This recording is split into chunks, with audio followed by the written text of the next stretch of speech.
Hi friends, ఇంట్లో అందరికీ అవైలబుల్గా ఉండే ఇంగ్రీడియంట్స్తో ఈ లడ్డూలు చేసేసుకోవచ్చు.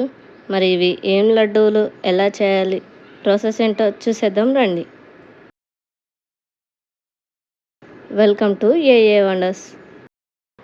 ముందుగా 1 కప్ అటుకులను తీసుకొని ప్యాన్లో వేసి మంటను లో ఫ్లేమ్లో పెట్టి 4 నుండి 5 నిమిషాల పాటు ఫ్రై చేసుకోవాలి.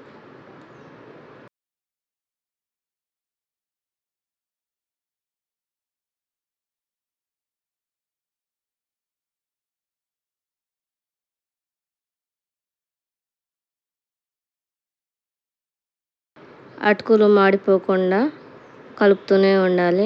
ఇక్కడ నేను చూపిస్తున్నట్టు అయితే ఫ్రై చేసుకొని ఇలా ముట్టుకొని చూస్తే ఇవి అటుకులు అనేవి పొడి పొడిగా అవ్వాలి. ఇప్పుడు ఈ అటుకులను తీసి పక్కకు పెట్టుకుందాం.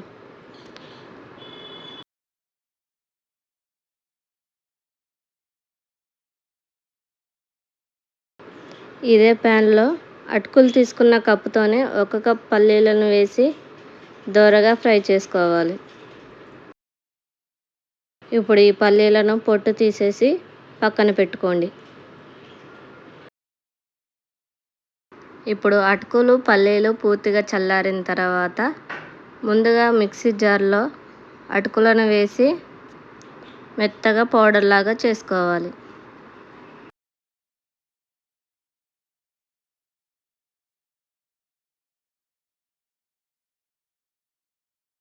ఇప్పుడు అటుకుల పౌడర్ని బౌల్లో వేసి తర్వాత పల్లీలను మెత్తటి పౌడర్ లాగా మిక్సీ పట్టుకోవాలి.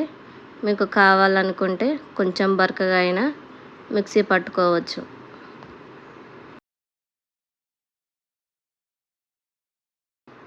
అటుకుల్ని, పల్లీలని రెండింటిని సపరేట్గానే మిక్సీ పట్టుకోవాలి.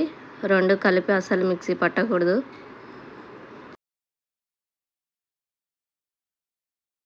ఇప్పుడు అటుకులు తీసుకున్న కప్పుతోనే 1 కప్ బెల్లానికి 1/2 కప్ వాటర్ పోసి బెల్లం కరిగితే సరిపోతుంది.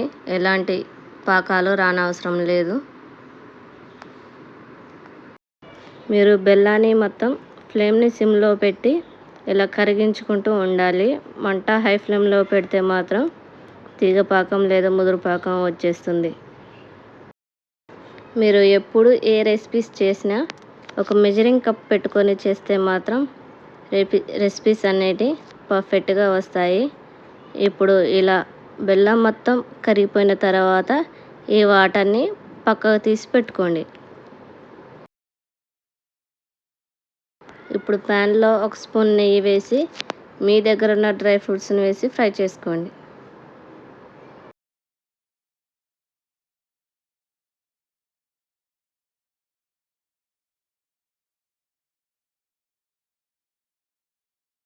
ఇప్పుడు ఈ డ్రై ఫ్రూట్స్ని మొత్తం తీసి పక్కకు పెట్టుకొని ఇదే నెయ్యిలో ముందు మిక్సీ పట్టి పెట్టుకున్న పల్లీలు, అటుకుల పౌడర్ని ఇందులో వేసి నెయ్యి మొత్తం ఈ పౌడర్కి పట్టేలాగా కలుపుకోవాలి.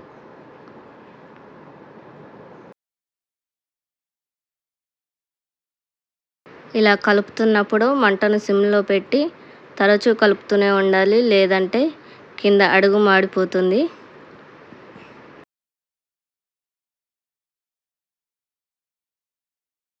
ఇలా అంతా కలుపుకున్న తర్వాత ముందు చేసి పెట్టుకున్న బెల్లం వాటర్ని ఏదైనా స్ట్రైనర్తో ఇందులో పోసి మొత్తం కలుపుకోవాలి.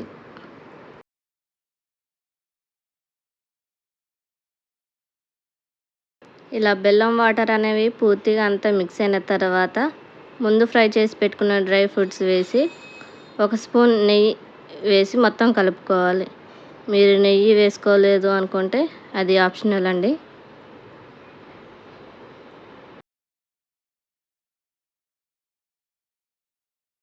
ఇలా అంతా కలుపుకొని దీన్ని ఇప్పుడు పక్కకు తీసి పెట్టుకోండి.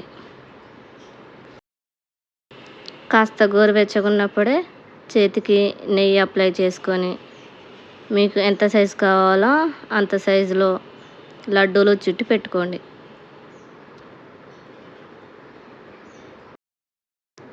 ఇంతేనండి, చూస్తున్నారు కదా, అటుకుల పల్లి లడ్డూలు అయితే రెడీ అయిపోయాయి.